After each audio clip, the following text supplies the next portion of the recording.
Aku harus tetap tersenyum. Novel karya Geoffrey bagian 17. Parlan memasuki ruangan kepala sekolah setelah tadi Parlan dipanggil oleh Pak Amir dari kelas atas perintah kepala sekolah. Di dalam ruangan yang tidak begitu lebar itu, Parlan melihat Pak Khairul selaku kepala sekolah SMA Sukajadi duduk di samping Pak Jatmiko.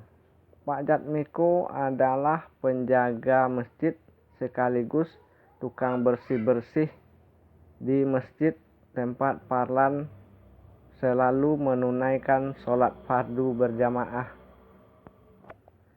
yaitu Masjid Al-Huda yang letaknya tidak terlalu jauh dari rumah Parlan.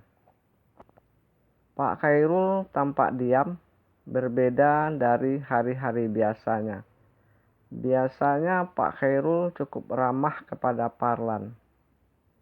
Parlan agak sedikit heran mengapa Pak Khairul bisa sedingin ini kepadanya.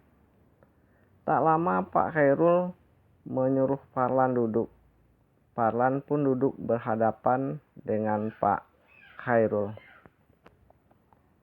Pak Jatmiko menggeser duduknya. Pandangannya begitu bengis kepada Parlan. Parlan hanya menunduk. Di dalam hatinya bertanya-tanya apa yang terjadi. Dalam kebingungannya itu, tiba-tiba Pak Khairul membuka pembicaraan. Kamu tahu kenapa kamu dipanggil ke sini? Tidak, Pak. Jangan pura-pura tidak tahu, Lan. Pak Jatmiko ikut bicara. Kembalikan saja agar persoalannya tidak merembet kemana-mana. Maaf, Pak. Apa yang harus saya kembalikan? Jangan berpura-pura, Lan. Kami ini orang-orang tua. Kami sudah menganggapmu sebagai anak sendiri. Tidak baik mempermainkan orang tua. Nampak Pak Jatmiko dengan wajah dingin melanjutkan penekanannya kepada Parlan. Parlan hanya menundukkan wajah dalam kebingungan. Apa yang harus ia kembalikan? Sama sekali ia tidak mengerti. Namun untuk lebih banyak bertanya, ia pun tidak berani.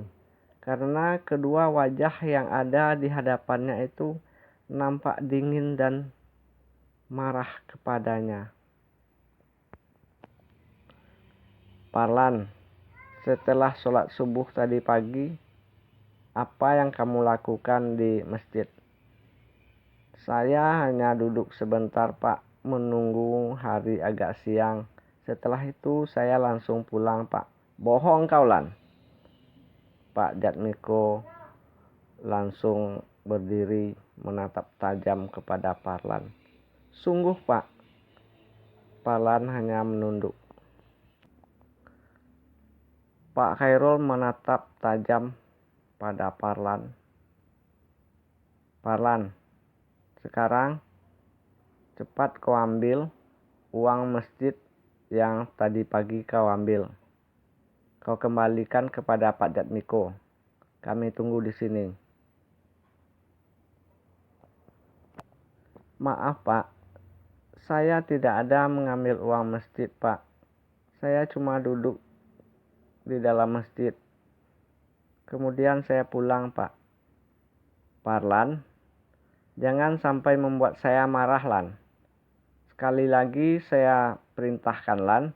Cepat kau ambil semua uang masjid yang tadi pagi kau curi. Kau bawa ke sini. Kau serahkan kepada Pak Jatmiko. Setelah itu, kau boleh kembali belajar ke kelasmu. Saya tidak mengerti, Pak. Saya bersungguh-sungguh. Saya tidak pernah mengambil uang masjid, baik tadi pagi maupun kemarin-kemarin, Pak. Saya bersumpah, Pak. Demi Allah, Pak, saya tidak melakukannya. Atau kamu mau saya berhentikan dengan tidak hormat? Kau boleh memilih. Benar, Pak. Apa yang harus saya ambil? Saya tidak ada mengambil uang masjid. Bagaimana saya harus mengembalikannya, Pak? Kalau begitu, keluarlah. Tunggu saya di dalam kelasmu. Tanpa komentar, Parlan keluar sambil menundukkan mukanya, lalu duduk kembali di dalam ruangan belajar dengan sejuta pertanyaan, dengan sejuta kebingungan. Wajahnya biasa-biasa saja, tetapi hatinya berkecamuk. Namun untuk lebih mengerti tentang tuduhan ini, ia punya rencana akan menemui Pak Jatmiko di rumah Pak Jatmiko, yaitu rumah penjaga masjid yang terletak di belakang masjid saat pulang sekolah nanti. Tapi tak lama kemudian kepala sekolah nampak sudah muncul di depan pintu kelas sambil membawa selembar kertas. Lalu ia memanggil Parlan. Parlan, kau bawa bukumu. Ini kau terima surat pemberhentianmu dengan tidak hormat. Silakan tinggalkan sekolah ini. Kami tidak sanggup menerima aib atas perbuatanmu. Kalau kamu masih di sini, sekolah ini akan terimbas. Sekolah ini ikut terhina atas perbuatanmu. Tidak mungkin kami mau menanggung akibat tanpa harus melakukan tindakan. Nah, sekarang tinggalkan sekolah ini. Kamu sudah saya berhentikan dengan tidak hormat, dengan kesalahan mencuri uang masjid. Kalau saya tidak melakukan ini, maka berarti saya setuju dengan perbuatanmu ini. Setelah mengambil surat yang diberikan oleh Pak Khairul, Parlan menyulurkan tangan kanannya hendak menyalami Pak Khairul. Namun Pak Khairul tidak mempedulikan, langsung membalikkan tubuh dan keluar melalui pintu kelas dengan buru-buru.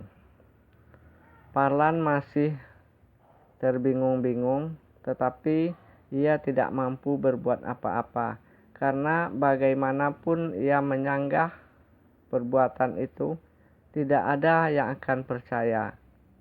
Ia tampak berjalan menuju Bu Irma yang sekarang sedang duduk di bangkunya dengan penuh keheranan.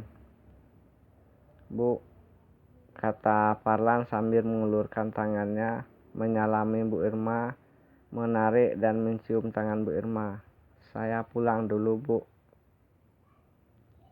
Bu Irma hanya diam, namun kemudian ia menahan Parlan. Tunggu sebentar, Lan.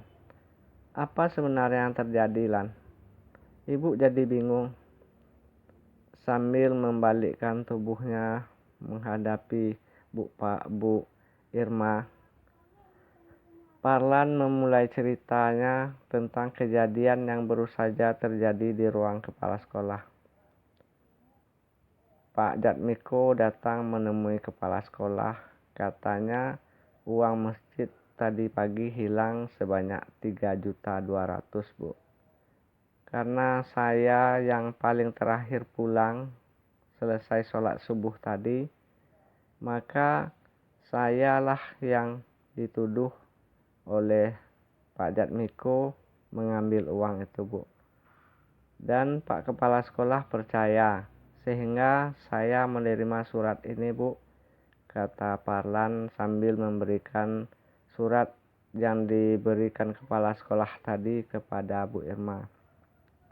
Sejenak Bu Irma memegang surat itu, mengamat-amatinya, kemudian menyerahkannya lagi kepada Parlan. Benar kamu yang mengambilnya, Nak.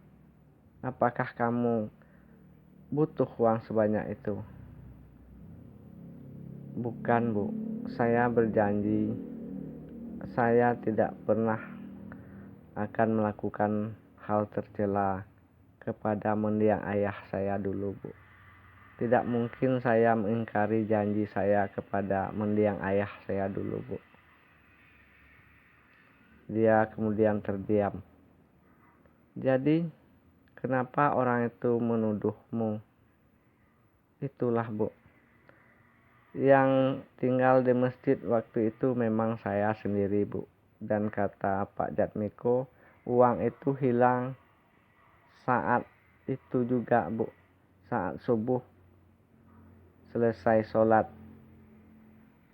Jadi apapun yang saya berikan sebagai alasan, mereka tidak percaya, Bu.